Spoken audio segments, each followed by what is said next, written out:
తెలంగాణ రాష్ట్రంలో రాజకీయాలు రోజు రోజుకు దిగజారిపోతున్నాయనేటువంటి విషయాన్ని మనం అర్థం చేసుకోవాల్సిన అవసరం ఉంది. ఎందుకనంటే గత కొంతకాలం క్రితం తెలంగాణ రాష్ట్రానికి సంబంధించినటువంటి ఒక కేంద్ర సహాయ మంత్రి కొడుకుకు సంబంధించినటువంటి విషయంలో ఏ విధంగా అయితే తాత్సారం చేసిరో ఈరోజు కూడా తెలంగాణ రాష్ట్రంలో జనసేన పార్టీకి సంబంధించినటువంటి ఒక ఎంపీ కొడుకు హైదరాబాద్ మహానగరంలో కారు యాక్సిడెంట్ చేసి ఒక అమ్మాయిని అత్యంత దారుణంగా ఈయన చంపేటువంటి ప్రయత్నం చేసిండు. ఇక అమ్మాయి చచ్చిపోయిందంటే చంపినట్టే కదా. ఇక దీనికి సంబంధించినటువంటి విషయంలో ఒక్కొక్కరు ఒక్కొక్క రకంగా మాట్లాడుతూ ఉండు.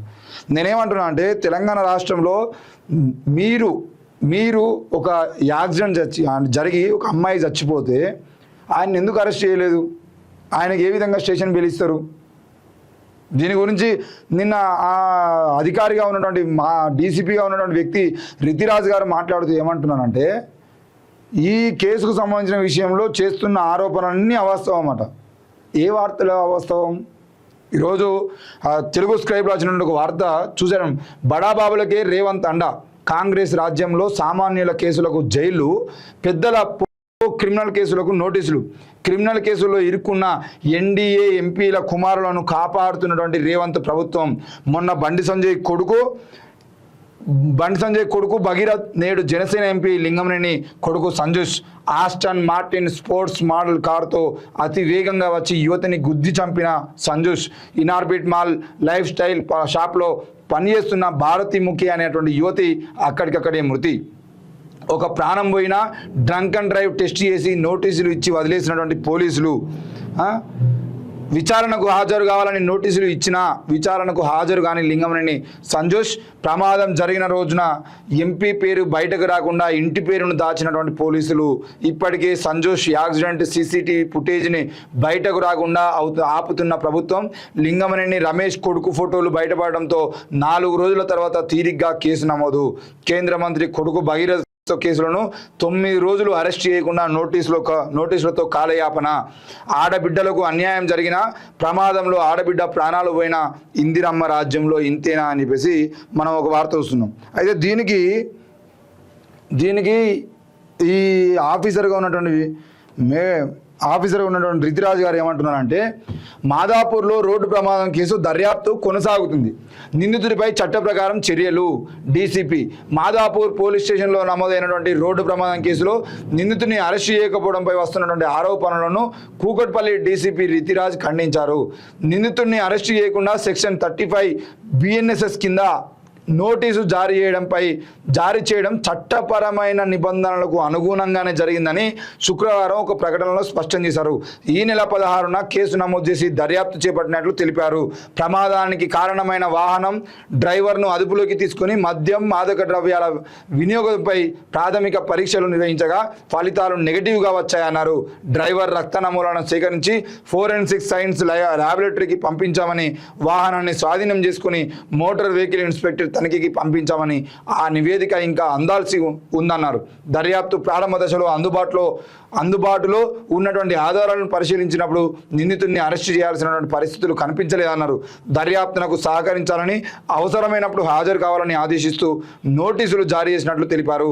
దర్యాప్తు కొనసాగుతుందని, నిందితుడిపై చట్ట ప్రకారం చర్యలు తీసుకుంటామన్నారు అని చెప్పేసి చూస్తున్నాం. రితిరాజ్ గారు మేమేమంటున్నామంటే ఈరోజు బీజేపీ ఎంపీ లింగంనేని కొడుకుకు సంబంధించినటువంటి విషయంలో మీరు ఏ విధంగా అయితే నోటీసులు ఇచ్చి పంపించిరో తెలంగాణ రాష్ట్రంలో, ముఖ్యంగా మీ కూకట్పల్లి పరిధిలో జరిగినటువంటి యాక్సిడెంట్లలో ఎవరైనా చచ్చిపోతే ఈ విధంగానే చేసిరా? తెలంగాణ రాష్ట్రంలో ఆ పోలీసుల తీరెట్లా ఉన్నదంటే బండి మీద వ్యవసాయ కూలీ పనులకు వెళ్ళి వస్తున్నటువంటి భార్యాభర్తల్ని పట్టుకొని మీరు ఏందంతా చేస్తున్నారా అని చెప్పేసి భార్యాభర్తలు ఇద్దరిని పోలీస్ స్టేషన్ తీసుకెళ్ళి పోలీస్ స్టేషన్లో లాఠీ చార్జ్ చేసినటువంటి తీరు మనం చూస్తూ ఉంటాం. భార్యాభర్తలు ఇద్దరు రాత్రిపూట పొలం పనుల దగ్గరికి వెళ్ళి వస్తూ ఉంటే అరెస్ట్ చేసినటువంటి పోలీసుల తీరు మనం చూసినాం. తెలంగాణ రాష్ట్రంలో మరియమ్మ దగ్గరను మొదలుకుంటే కర్లరాయేష్ వరకు లాకప్ డెత్ జరిగితే సీసీ కెమెరాలు పనిచేస్తలేవు అన్నటువంటి వార్తలు మనం చూసినాం. మరి పేదోనికి సంబంధించినటువంటి విషయంలో మీ సీసీ కెమెరాలు పనిచేయాయి, పేదోనికి సంబంధించిన విషయంలో మీ చట్టాలు పనిచేయాయి, పేదోనికి సంబంధించిన విషయంలో మీరు మాట్లాడేటువంటి తీరు కూడా ఈ విధంగా ఉండదు. ఈరోజు మీరు ఏమంటున్నారు, చాలా క్లియర్గా చట్టపరమైన నిబంధనలకు అనుగుణంగానే జరిగిందని శుక్రవారం ఒక ప్రకటనలో చెప్పారు.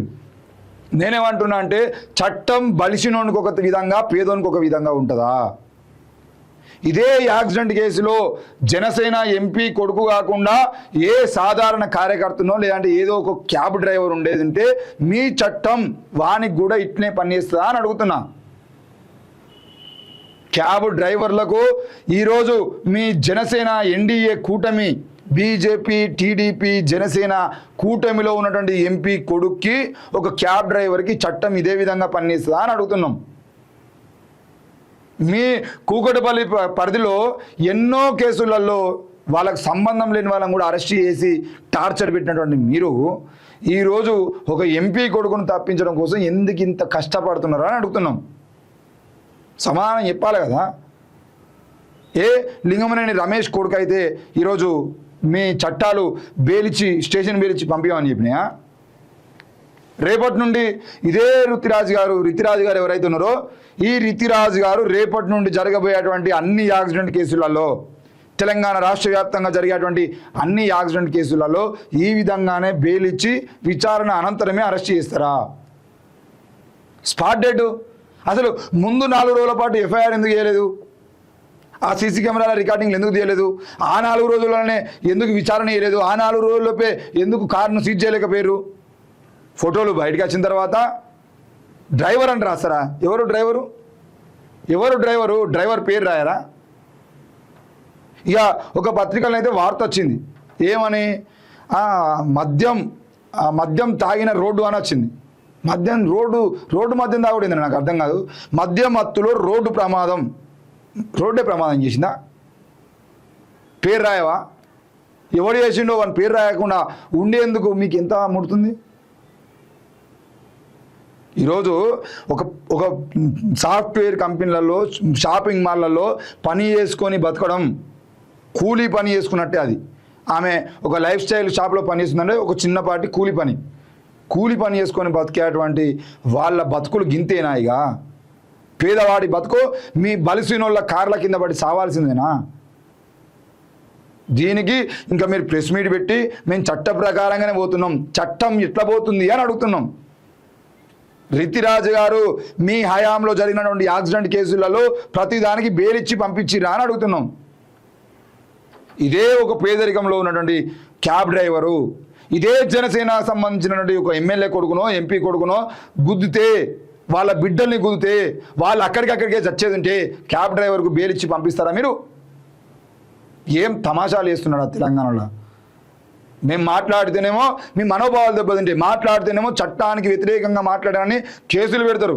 మేము మాట్లాడితేనేమో మా మీద అవసరమైతే వర్గాలకు కులాలకు ఆ ప్రాంతీయ భేదాలు సృష్టిస్తున్నారని చెప్పేసి మా మీద మీరు కేసులు పెడతారు. మీరు చేసేది ఏమో ఈ విధంగా ఉంటాయా? ఇప్పుడు ఆ లింగమనేని రమేష్ కొడుకే ఏదో ఒక కారు కింద పడి చచ్చిపోతే మీ కేసు ఈ విధంగానే ఉంటుందా? మీ విచారణ ఈ విధంగానే ఉంటుందా? మీ అత్యుత్సాహం ఈ విధంగానే ఉంటుందా? ఏం తమాషాలా?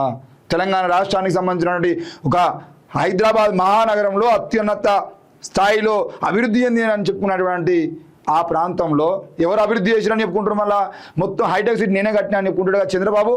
మరి అదే చంద్రబాబు కూటమికి సంబంధించినటువంటి ఒక ఎంపీ కొడుకు యాక్సిడెంట్ చేసి ఒక అమ్మాయిని చంపితే హత్యానేరం ఉండదు, ఇంకా దానికి స్టేషన్ బెయిల్ ఇస్తారు, దానికి సంబంధించిన విషయంలో ఇంకా ఎంక్వైరీ జరుగుతుందంటారు. మీరు కారు సీజ్ చేసాడు, వానికి ఎందుకు కారు? వాడు ఇంకో కారు కొంటాడు రేపు పొద్దున్నే ఇంకో కారు కొంటాడు. అవసరమైతే వాళ్ళ నాన్న ఎంపీ స్టిక్కర్ ఉన్నటువంటి కారు వేసుకొని తిరుగుతాడు. ఈరోజు హైదరాబాద్ మహానగరంలోనే ఈ విధంగా జరిగితే వీళ్ళు హైదరాబాద్కు వచ్చిపోతూ ఉంటే మధ్యలో ఎంతమందిని చంపేదంటే ఎన్ని కేసులు ఇట్లా క్లోజ్ చేస్తున్నారు?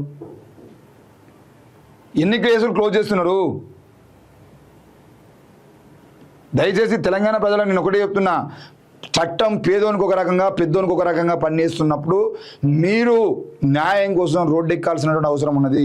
నేను ఇప్పుడు ఆ లైఫ్ స్టైల్లో పనిచేస్తున్న వాళ్ళకు, అలాగే మాదాపూర్లో వివిధ షాపులలో, ఆ ఇన్నార్పేట్ మాల్ దగ్గర పనిచేస్తున్న అన్ని షాపుల్లో పనిచేస్తున్నటువంటి నా అక్కా చెల్లెలకు, అన్నదమ్ములకు దండం పెట్టి చెప్పేది ఏంటి అని అంటే, ఇట్లాంటి జరిగినప్పుడు మీరు ఏ కేసు అయితే భయపడకుండా రోడ్డు మీదకి వచ్చి ఆ బిడ్డలకు న్యాయం జరగడం కోసం పోరాటం చేయండి. ఈరోజు ఆ బిడ్డను చంపినటువంటి వాళ్ళే రేపు పొద్దుగాల మిమ్మల్ని చంపుతారు. ఎవడు గొంతెత్తకపోతే తప్పకుండా రేపు పొద్దుగాల మన ప్రాణాలు పోలీసులే దగ్గరుండి బెయిలిప్పించి మరీ మన ప్రాణాలు తీసిన వాళ్ళని కాపాడేటువంటి ప్రయత్నం చేస్తారు. కాబట్టి ఎప్పటికప్పుడు ప్రశ్నించాల్సిన అవసరం ఉంది, ఎదురు తిరగాల్సిన అవసరం ఉంది, గొంతెత్తాల్సిన అవసరం ఉంది. ఇట్లాంటి ఎంపీల కొడుకులు చేస్తున్నటువంటి అరాచకాలకు వ్యతిరేకంగా అందరం కలబడాల్సినటువంటి అవసరం ఉంది అనే విషయాన్ని మీ ముందు తీసుకొస్తున్నాం.